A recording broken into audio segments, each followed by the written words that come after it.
नमस्कार, मैं हूं नीरज अंबावता। स्वागत है आपका रियल एस्टेट के पहले web news channel estate news में, जहां प्रॉपर्टी से जुड़ी तमाम खबरें और समस्याओं के साथ साथ आपको सुझाव भी दिए जाते हैं। आज हम बात करेंगे कि प्रॉपर्टी डीलर्स कैसे रेरा में रजिस्ट्रेशन कराएं, कितनी फीस होती है और किस तरह से इसका पूरा जो प्रोसेस है वो होता है और कब तक ये आपको सर्टिफिकेट मिल जाएगा। इस पर बातचीत करने के लिए हमारे साथ है रेरा के मेंबर विजय कुमार जी। उनसे जान लेते हैं। सर, सबसे पहले आपका स्वागत है एस्टेट न्यूज पर। Thank you. सर, जो एजेंट होते हैं, प्रॉपर्टी डीलर जो होते हैं, वो रजिस्ट्रेशन कराते हैं रेरा में, क्या उसका फ़ायदा होता है और क्या ये रजिस्ट्रेशन होता है? सबसे पहले सर देखिए, रेरा एक्ट 2016 में लागू होने के बाद इसकी धारा 9 के तहत हर एक रियल एस्टेट एजेंट को रजिस्ट्रेशन करवाना होता है रियल एस्टेट एजेंट के तौर पे बिज़नेस करने से पहले। तो धारा 9 के तहत उसको अप्लाई करना है और उसके तहत अनिवार्यता दी गई है।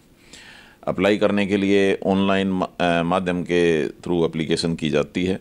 जहाँ तक फ़ीस का सवाल है, अगर आप इंडिविजुअल हैं तो आपको सिर्फ 25,000 रुपये फ़ीस प्रेस्क्राइब की गई है, और अगर कंपनी या प्रोप्राइटरशिप फर्म हैं तो आपको 2.5 लाख रुपये वन टाइम फ़ीस निर्धारित की गई है। जो रजिस्ट्रेशन सर्टिफिकेट है वो 5 वर्ष के लिए दिया जाता है। तो एप्लीकेशन करने के लिए आप हरेरा ggm.gov.in पे जाके अप्लाई कर सकते हैं ऑनलाइन के माध्यम से। तो आपको एक फॉर्म उस पे आएगा, ऑनलाइन फॉर्म, उसमें डिटेल्स भरनी है।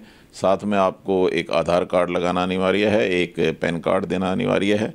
साथ में आपको रेजिडेंस का या जो साइट जहां बिजनेस करना चाहते हैं उसका प्रूफ देना पड़ेगा। It can be an agreement और रेंट एग्रीमेंट, और it can be a ownership title through sale deed.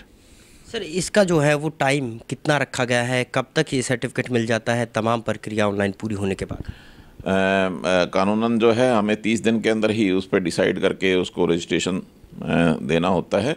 और यहाँ पे जो है अब इससे हमने जो है उसको तुरंत प्रभाव से सब केसेस डिसाइड किए जाते हैं। मात्र जो पिछले वीक अप्लाई हुए हैं उनमें से 4 या 5 केस ही लंबित हैं, बाकी सबका निपटान कर दिया गया है। अभी तक सर रेरा में कितने एजेंट्स जो है रजिस्ट्रेशन हो चुके हैं? रेरा गुरुग्राम में 1025 से ऊपर जो है रजिस्टर्ड रियल एस्टेट एजेंट्स हैं। सर, इससे फ़ायदा क्या होता है डीलरों को, ब्रोकरों को, एजेंटों को? देखिए, ये जो एक्ट है उसका मकसद है कि जो रियल एस्टेट में प्लॉट या फ्लैट का ट्रांसफ़र है वो जो है in a transparent and efficient way से हो सके। तो ये ट्रांसपेरेंसी और एफिशिएंसी को सुनिश्चित करने के लिए एक्ट बनाया गया है। जहाँ तक रजिस्ट्रेशन करने का फ़ायदे का सवाल है, उसका तो पहला ये है कि एक ये कानूनन अनिवार्यता है।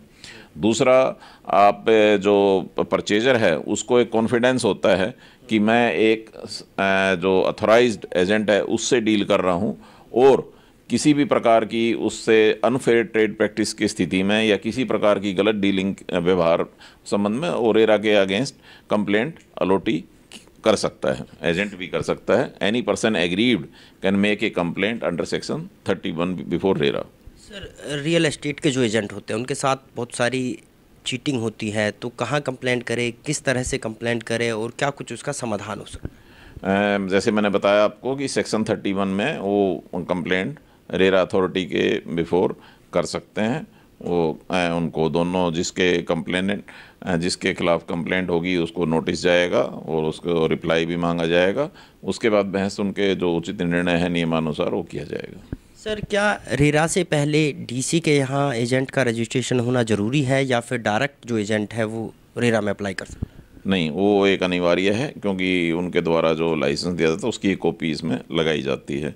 न कि केवल सामान्य, या तो फिर आप, क्योंकि एक ये बिज़नेस है तो बिज़नेस के लिए आपके पास कमर्शियल स्पेस होना ज़रूरी है। अगर कमर्शियल स्पेस नहीं है तो हुडा के प्लॉट हों, चाहे HSIDC के हों, चाहे लोकल बॉडी के हों, उनके अंदर नॉन न्यूसेंस एक्टिविटीज़ की परमिसिबिलिटी है, जिसमें real estate agent business is also allowed on payment of prescribed fees to the concerned authority. तो अगर आप अपने घर से वो करना चाहते हैं तो आपको उन विभाग से, संबंधित विभाग से परमिशन लेनी होगी। सर ये जो होते हैं कितने दिन के लिए ये जो सर्टिफिकेट है वो होता है, और इसमें कितने प्रकार के होते हैं? जैसे आपने बताया कि पार्टनरशिप हो गया, इंडिविजुअल हो गया, कितने तरह के होते हैं? देखिए इसमें एक तो ये इसकी जो मान्यता है वो 5 वर्ष के लिए है, एक बार फीस देने के बाद। तो इसमें सबसे पहले तो इंडिविजुअल्स हैं, उसके बाद इसके अंदर प्रोप्राइटरी फर्म हो सकती है, कंपनी हो सकती है, पार्टनरशिप फर्म हो सकती है और सोसाइटी हो सकती है। उनके लिए एक फ़ीस जो है 2.5 लाख 2.5 लाख रखी गई है। सर, तो ये थे हमारे साथ रेरा के मेंबर विजय गोयल जी, जो बता रहे थे कि अगर किसी भी रियल एस्टेट एजेंट को रेरा में रजिस्ट्रेशन कराना है तो कैसे होगा, क्या उसका प्रोसेस है। गुरुग्राम से कैमरामैन अभिषेक के साथ नीरज अंबावता, एस्टेट न्यूज़।